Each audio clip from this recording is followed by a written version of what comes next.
In this video, we'll be looking at actually creating a brand new report. So I'm in my current template, which is the Trade Fair Onboarding 2.0. And currently I have no reports entered in here. You can see I've got no reports. I've also exported nothing.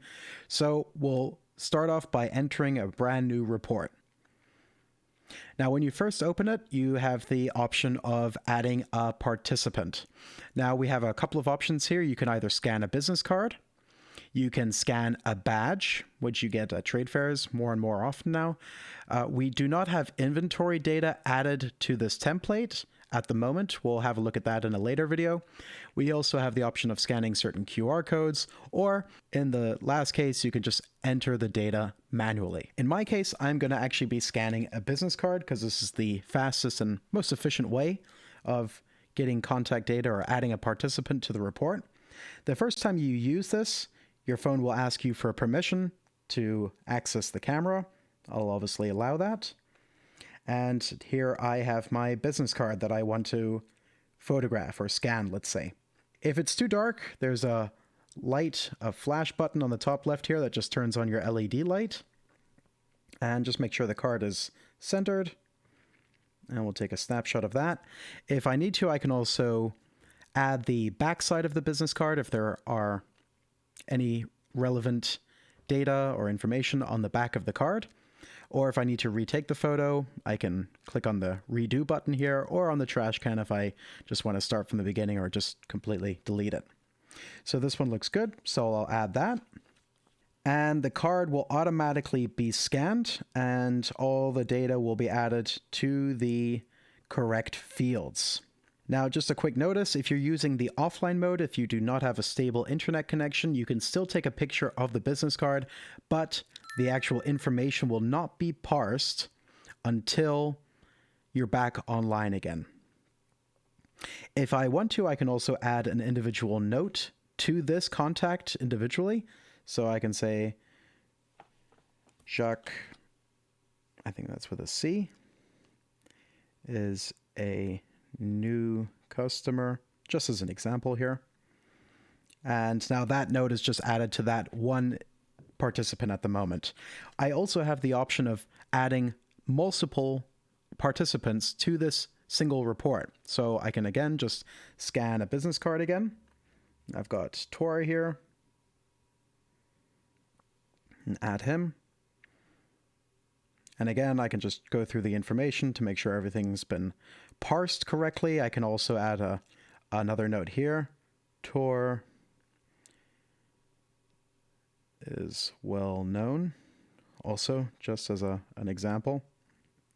And so each one of these contacts has their own notes added on. Again, we also have other options if your contact or your participant does not have a business card. So let's move on to the report now, i.e. the questions and answers. We'll click on the green arrow down here. And we can see the first question is marked also with a red exclamation mark, meaning it's a mandatory question, which means it has to be filled in. Otherwise, the report cannot be classified as finished. So we'll click on existing contact. Yes. We have a question here, which is industry, which is a drop down.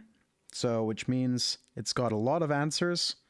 And so it doesn't take up so much space. You can always collapse it and uncollapse it. So it's a multi-select, so I can select several ones and fold it back up again. And here we have a GDPR consent, and this is marked with a yellow exclamation mark, meaning it's not required, but it's definitely suggested that it be filled in. And here we have the information that 0 out of 2 signatures have been added so far. This is because we've added 2 participants to this report, and so far none of them have actually signed the GDPR consent. So let's add some signatures, and we'll choose our first person, Jacques in this case, and we can see here this is the GDPR text, which you can define yourself, and obviously the contact person has to accept and sign it.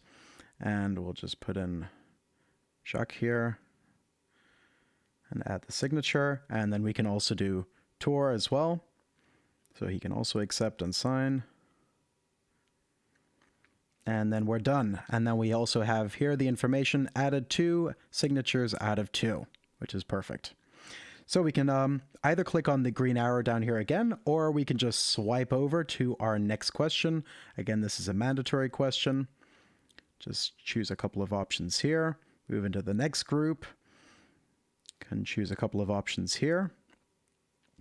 This is a, let's say if you want to do a quotation, we can add different numbers here. So I can say how many licenses we need for each one. You can just also put in here none. So this is sort of, let's say, a free text field, but with already given options.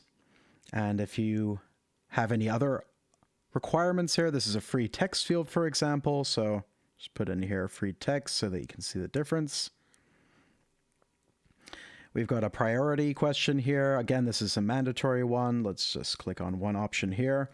And we've got another suggested question. Can choose a drop down here again. I'll just choose myself in this case. And we'll move into the final section, which is if you want to add an actual note to the report as well. We added 2 notes already, but that was to each individual contact. If we want to add a general note to the whole report, we can do that here.